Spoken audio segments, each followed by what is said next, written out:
Okay, hello and welcome to VOD of Consciousness with Sientir. I'm Sientir. You can support me on my Patreon at patreon.com/Sientir, and there should be a link to a Discord server in the description if I have done all of those things correctly. Hopefully I have. And today I want to continue doing Wayfarer's Reverie. I'm going to try to split things up a little bit. Right now I need to visit the Wizard's Tower. There is also another reason why I need to visit the Destroyers, or visit that tower, and that's the Villainy of Galarath. This is a hard mode only version though. So the question is, do I want to do this in hard mode and take on... No, my party is not set up for that. So we're just going to continue doing this. And we'll see how long this takes. Hopefully it doesn't take super long. I don't know. I feel like I might want my music slightly more. Okay. So let's double check my directions. Okay, down that way and around there. Looks like we have some help. That's nice. I'm continuing to be an onslaught paragon because that's what makes sense. Oh yeah, I do need to remember to pick up. Okay. Right, because I'd use that way to get to that portal, but this way to get to this other one. I don't go down to the Wizard's Tower very often, is what I'm saying. That poison... Okay, I did not. Can. Okay. As is evidenced by Koss becoming poisoned. So, I've decided to be a little less manic about trying to do all of the Reverie in one session. So we'll see how far I get beyond the Wizard's Tower. I just used the wrong skill, but whatever.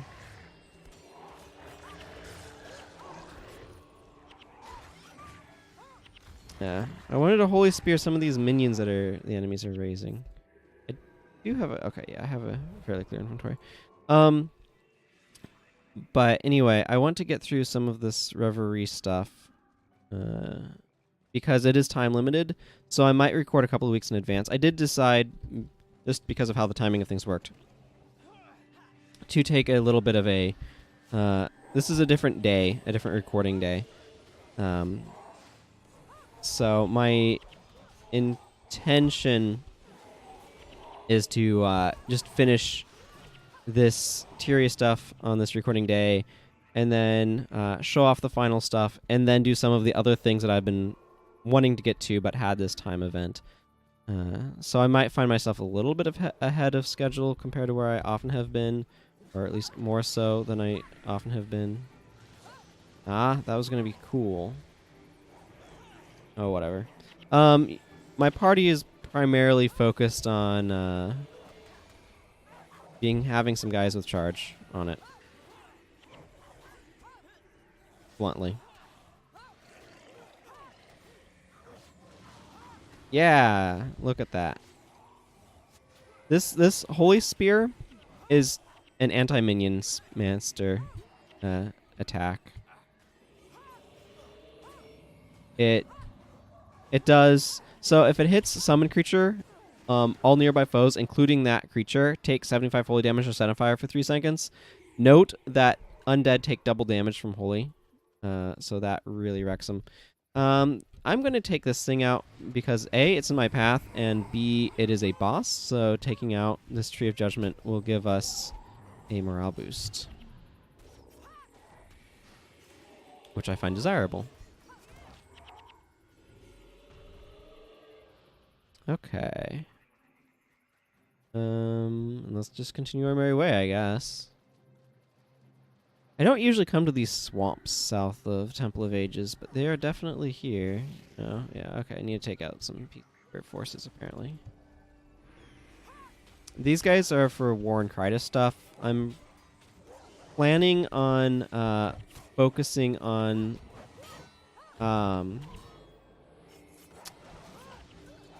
the... What's the phrase I'm looking for? The stuff back in Cantha and continuing stuff there. before doing War and Kryta. It's a little bit achronological. You're supposed War and Kryta supposed to come first.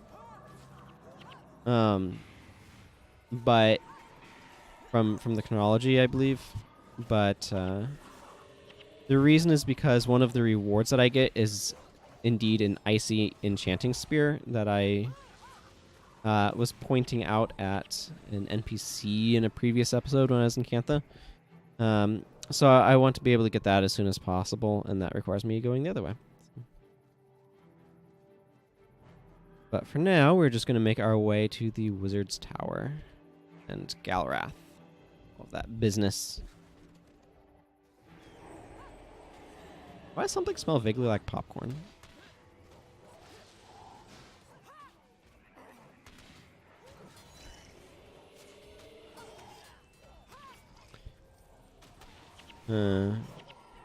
Okay. This person is the one we need to take. I have a whole rant on Reversal of Fortune. One of the things that you'll note about my monk henchmen is that they are not using Reversal of Fortune. And there's a very good reason for why they are not using Reversal of Fortune. So let me kind of give the short summary. Reversal of Fortune is a monk enchantment that lasts 8 seconds or whatever, but that's not relevant. What it does is the next time this the enchanted thing would be dealt damage, or I think life stealing. It didn't originally include life stealing, but I think that was added in order to try to combat blood spike. But the next time that would happen, the damage is prevented and they gain health instead. And it caps out at a decent amount. So, like, if we were to look at, say, Talcora at 10 protection prayers, her Reversal of Fortune would instead gain health. So, it converts some amount. So, the way that this technically functions, so it has quarter-second cast time, which is really fast. It's kind of the poster boy of protection prayers, even though I kind of think of Guardian more in my mind. But Reversal of Fortune, 2-second recharge, so you can really spam it around if you want to. I do not put it on heroes because it kind of wrecks their energy pool, and it's not a bar pusher. So when I say bar pusher, what I mean is a skill that pushes health bars back up. Like, when you take damage, the counter to that is getting healed. And the problem that I have with Reversal of Fortune, and the reason why I say it's overrated, is what it does is it effectively says, effectively, the next attack against you heals you for the amount that it hurt you instead of healing you. Or, in other words, the next time you take damage, you get healed for twice the amount of damage you take. So, what that means is you can think of it kind of like... you can compare it to Orison of Healing. So, the Orison of Healing comparison is going to be a little unfair because this is 13 attribute points. But this Orison of Healing does 63 health. That's not very good at 13 healing. Like, Orison of Healing is considered unplayably bad if you're not using a specific build that makes it better. Like, Unyielding Aura makes it heal for more, and Healer's Boon would make it heal for 50% more as well, effectively. Which would make Orison of Healing an acceptable approximately 100 health. At 63 health is just unplayably bad.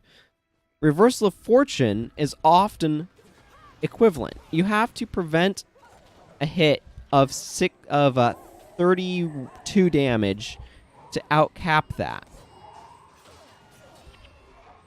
And like this becomes clear when you consider basically what the skill is, as I was describing earlier. They run Spirit of Fury, which destroys spirits as a counter to how much people spam Signet of Spirit.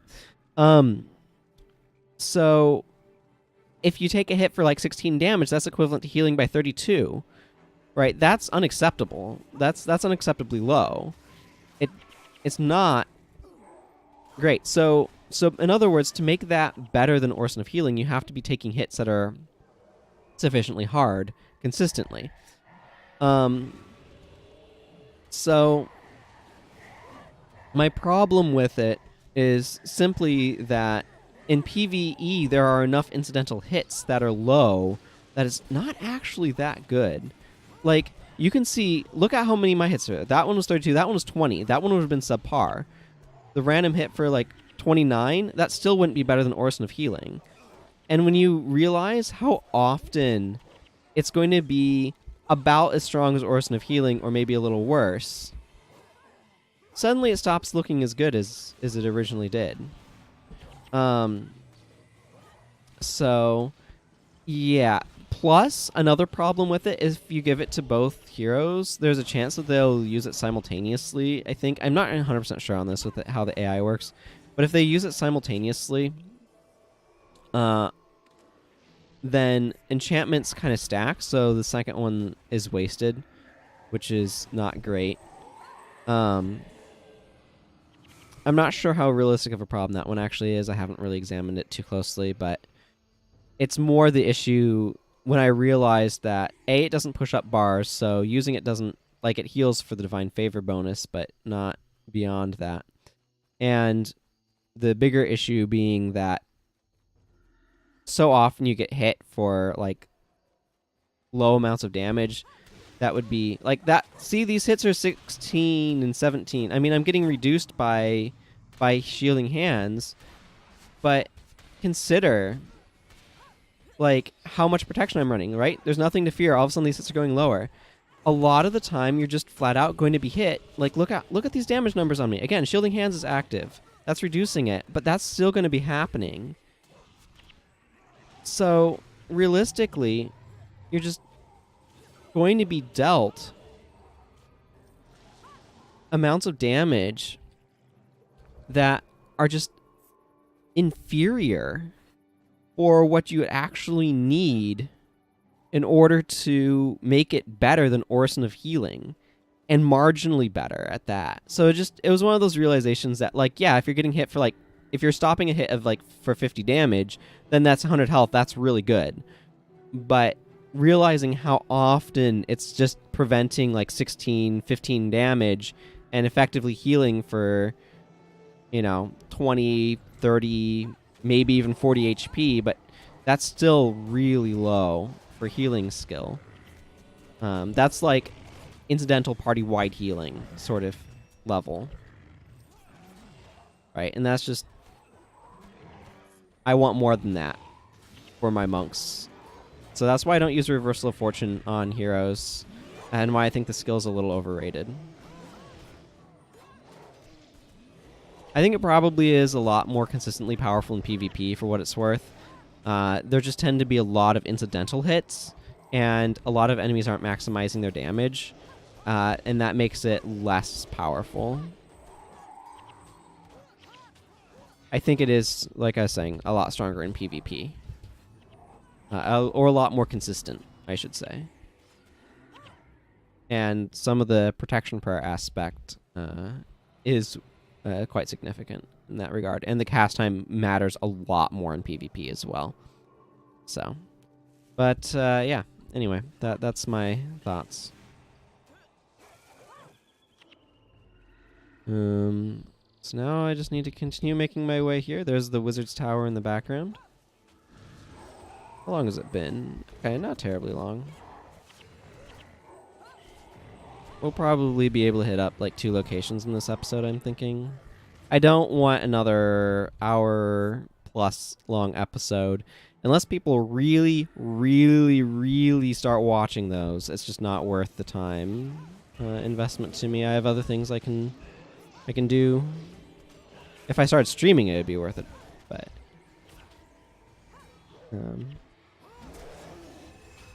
or again, if people like were watching hour-long episodes.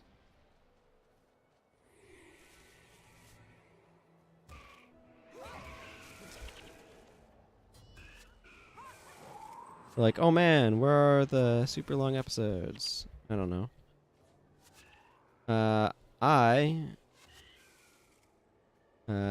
Yeah. No.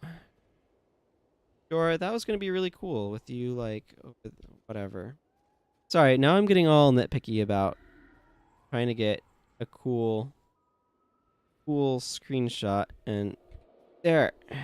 Hopefully that did what I want, and I don't just have a screenshot of Jorah in the middle of the screen. I guess we'll find out, but I wanted her to the kind of the left of the tower. I guess I could have individually flagged her over there. Whatever, I didn't think about that until just now. I'm not going to worry about it. These guys are real good against minion mancers because they like to break minion bonds. Doot, doot, doot, doot, doot, doot. Man, I remember when Verada's Sacrifice or whatever was actually a good skill. In the early days, before minion masters were nerfed heavily. That was a long time ago.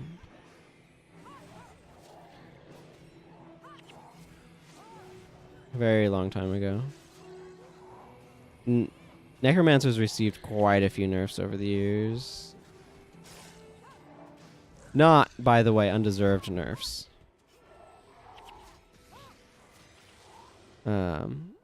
Necromancers have consistently been extremely powerful because their primary attribute line is like aggressively good energy management. Okay, that's enough. That's enough. We can get those guys later.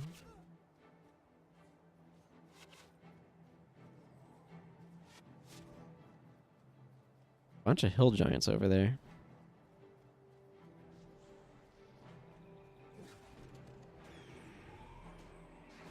I mean, so like you have to, like Paragons have really strong energy management too, but you have to build with it in mind. It costs a skill slot, right? I'm getting a little bit of incidental damage from Go for the Eyes, but mostly it gives me 6 energy every few hits.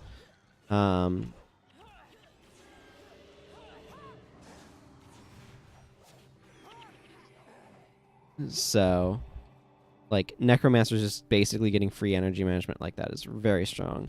It's interesting, actually, how many of the primary attribute lines are just energy management. Like, Mysticism is basically a variant on Expertise. Critical Strikes is energy management for Assassins. It gives them energy whenever they make a critical hit and gives them a higher crit rate. Sure, whatever.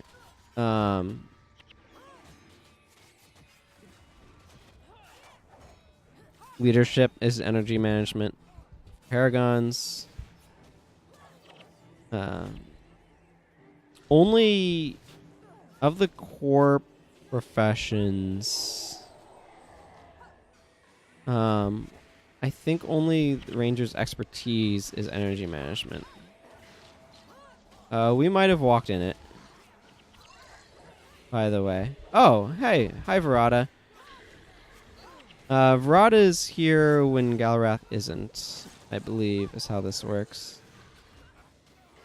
Okay, well, we killed Verada, so there's that. Maybe that will help.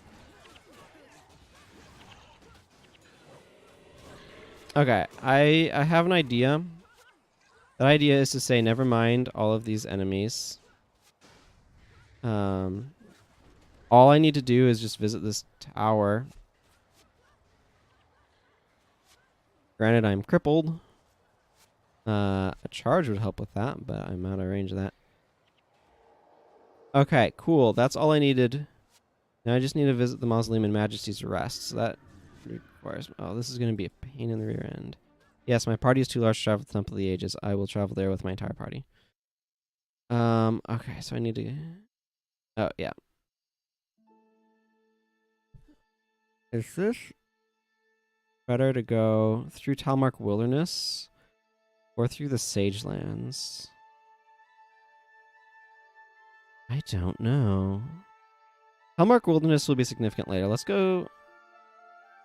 Oh, but if I go through the Sagelands, I have to go through Druid's Overlook, which is a 6-person party zone. So if I go from here... Let's see, who do I lose?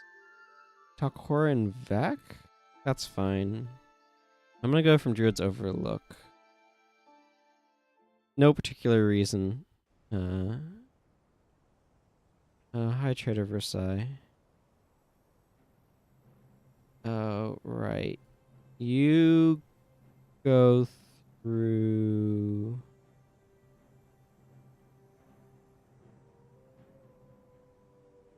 Oh my goodness, this character doesn't have anything in the falls.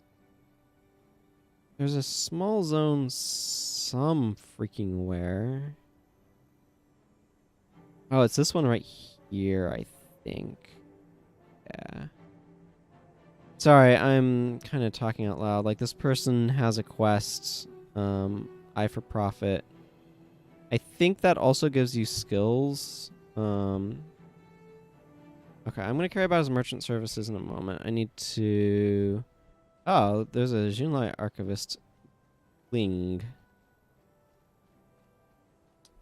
Who says, "You know the saying, history is written by the winners? Well, the victors aren't the only ones who survive to tell tales. My chronicles contain reports from both sides of battles, and I think that makes them richer, not just more accurate. I've spoken to the triumphant and downtrodden alike, and I think the saying isn't quite right. Win or lose, living to tell your story has a fair bit to do with fortune. It should say, history is written by the lucky." There's some accuracy to that, for sure. This is, by the way, this quest right here is super out of place, temporally speaking. It shouldn't come up until after Bloodstone Fen, is when it should become available. Otherwise, it just doesn't make any sense. Also, I put in my proof of mountains that I'd gotten on the other character off screen. Just so you knows. Okay, let's ID some of this junk. And then get it sold, and then make our way to Rotwing. I don't know if we'll be able to kill him or not. Actually, Rotwing is probably pretty killable if I were to bring Days over Onslaught. So that might be something to consider. That whole area. No, you shouldn't really try to fight him if you're not going through. Yeah. You want like a Smite Monk and crap like that too. I'm not going to worry about it. I might poke my eye in at him. Like, this is... I'm not sure if this is the better way to get there or not. This is probably going to be a slightly longer episode. Just, I mean, shorter in comparison. Probably not quite as short as the Fear 3 one. That New Croy went really quickly. I was kind of surprised by that. Okay, we've got a bunch of Fevered Devourers and stuff. This is actually a really interesting spot that I think is worth highlighting. The Fevered Devourers use Enfeebling Blood, and then... which is really cramping our damage. And then the Reed Stalkers use Stoning, which knocks down weakened enemies. So it's some cross-class synergy being used by enemies in the area, which I think is really cool and not done often enough. Elwyn Kirby. Sure. Hello, Kirby. This is what the Maguuma Jungle looked like before a bunch of people crashed an airship into it 250 plus years in the future. Yeah, that guy is an armor trader. You can tell because he has nothing to give me.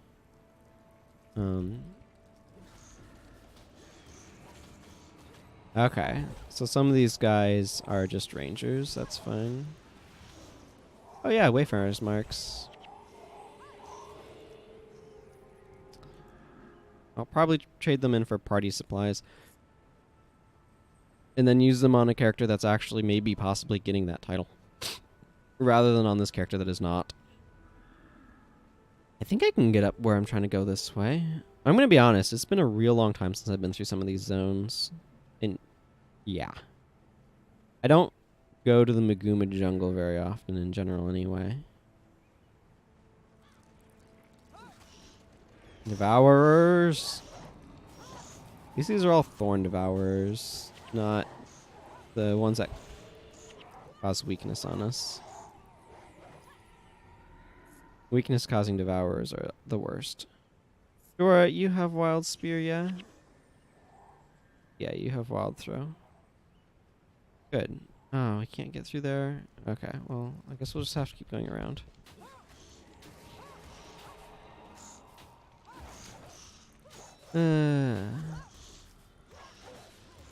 Maguuma Jungle. Arid toplands, verdant valleys, ravines. the ravines, maybe? Yeah, there's stoning, which, as you might have seen, does some elemental damage.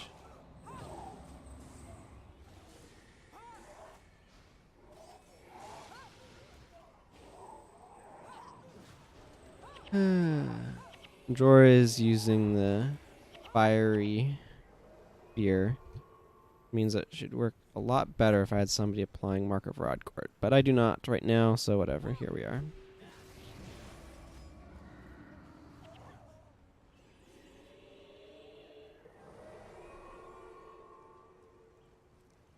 Ugh.